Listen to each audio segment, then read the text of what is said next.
Hello guys, स्वागत करता हूँ आपको और एक न्यू वीडियो में। तो चलिए वीडियो शुरू करते ही है। यम को लोगों का एक संग्रहकर्ता कहा जाता है, जिन्होंने मृत लोगों को आराम करने के लिए जगह दी। 3 ऋग्वैदिक स्वर्गों में से तीसरा और उच्चतम यम का है। निचले 2 स्वर्ग सावित्री के हैं। यहीं पर देवता निवास करते हैं और यम संगीत से घिरे हैं। अनुष्ठान बलिदान में यम को सोम और घी की पेशकश की जाती है और बलि पर बैठने के लिए यज्ञ करने वालों को देवताओं के निवास तक ले जाने और लंबी उम्र प्रदान करने के लिए आमंत्रित किया जाता है। 1. यम और यमी। ऋग्वेद 10.10 के बीच संवाद भजन में पहले 2 मनुष्यों के रूप में यमी अपने जुड़वा भाई यम को उसके साथ यौन संबंध बनाने के लिए मनाने की कोशिश करती है। यमी कई तरह के तर्क देते हैं, जिसमें नश्वर रेखा को जारी रखना शामिल है कि तवस्टर ने उन्हें गर्भ में एक जोड़े के रूप में बनाया और यह कि द्यौश और पृथ्वी अपने अनाचार के लिए प्रसिद्ध है। यम का तर्क है कि उनके पूर्वज पानी में गंधर्व और पानी वाली युवती अनाचार न करने के कारण के रूप में मित्र वरुण अपने नियमों में सख्त हैं और उनके पास हर जगह जासूस है।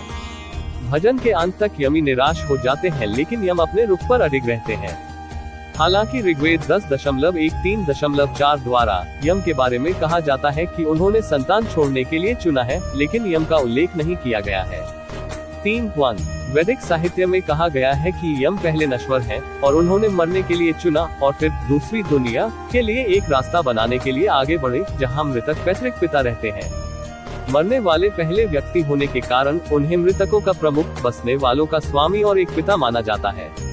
वैदिक साहित्य के दौरान यम अधिक से अधिक मृत्यु के नकारात्मक पहलुओं से जुड़े अंततः मृत्यु के देवता बन गए। वह अंतक एंडर मृत्यु निरति मृत्यु और नींद से जुड़ जाता है। 1. यम के 2 4 आंखों वाले, चौड़े नाक वाले, चितकबरे, लाल भूरे रंग के कुत्ते हैं और ये सरमा के पुत्र हैं।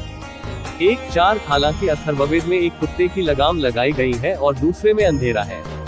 कुत्ते उन लोगों को ट्रैक करने के लिए हैं जो मरने वाले हैं और यम के दायरे के मार्ग की रक्षा करते हैं। RV 7.55 की थियोडोर ऑफ रेस्ट की व्याख्या का पालन करने वाले विद्वानों का कहना है कि कुत्तों को भी दुष्ट पुरुषों को स्वर्ग से बाहर रखने के लिए बनाया गया था। 1. वाजस्नेयी संहिता श्वेत यजुर्वेद में कहा गया है कि यम और उनकी जुड़वा बहन यमी दोनों सर्वोच्च स्वर्ग में निवास करते हैं। अथर्ववेद में कहा गया है कि यम अतुलनीय है और विवस्वत से भी बड़ा है। 1. तैत्तिरीय आरण्यक और अस्तम श्रोत में कहा गया है कि यम के पास सुनहरी आंखों वाले और लोहे के खुर वाले घोड़े हैं। चित्रित किया गया है। 5. नचिकेता को 3 वरदान देने के बाद उनकी बातचीत अस्तित्व की प्रकृति, ज्ञान, आत्मा यानी आत्मा, स्वयं और मोक्ष मुक्ति की चर्चा के रूप में विकसित होती है। 6. यम कहते हैं, मैं उस ज्ञान को जानता हूँ जो स्वर्ग की ओर ले जाता है। मैं इसे आपको समझाऊंगा ताकि आप इसे समझ सकें। हे नचिकेता, याद रखो ये ज्ञान अनंत संसार का मार्ग है, सभी दुनिया का समर्थन और बुद्धिमानों की बुद्धि में सूक्ष्म रूप में निवास करता है। अध्याय 1 खंड 1 पद 14 महाकाव्य महाभारत में यम 5 पांडवों के सबसे बड़े भाई युधिष्ठिर, जिसे धर्मराज के नाम से भी जाना जाता है, का पिता है। 5. यम सबसे विशेष रूप से यक्ष प्रश्न और वान पर्व में व्यक्तिगत रूप से प्रकट होते हैं और भगवद गीता में इसका उल्लेख किया गया है। यक्ष प्रश्न में यम युधिष्ठिर से सवाल करने और उनकी धार्मिकता का परीक्षण करने के लिए क्रेन के रूप में एक यक्ष प्रकृति आत्मा के रूप में प्रकट होते हैं। युधिष्ठिर के धर्म के सख्त पालन और पहेलियों के उनके जवाबों से प्रभावित होकर यम ने खुद को अपने पिता के रूप में प्रकट किया, उन्हें आशीर्वाद दिया और अपने छोटे पांडव भाइयों को वापस जीवन में लाया। यक्ष यम ने पूछा, कौन सा शत्रु अजय है? एक लाइलाज बीमारी क्या है? किस तरह का आदमी महान है और किस तरह का है? और युधिष्ठिर ने उत्तर दिया, क्रोध अजय शत्रु है। लोभ एक ऐसी बीमारी है जो लाइलाज है। वह महान है जो सभी प्राणियों की भलाई की इच्छा रखता है और वह ज्ञानी है जो दया के बिना है।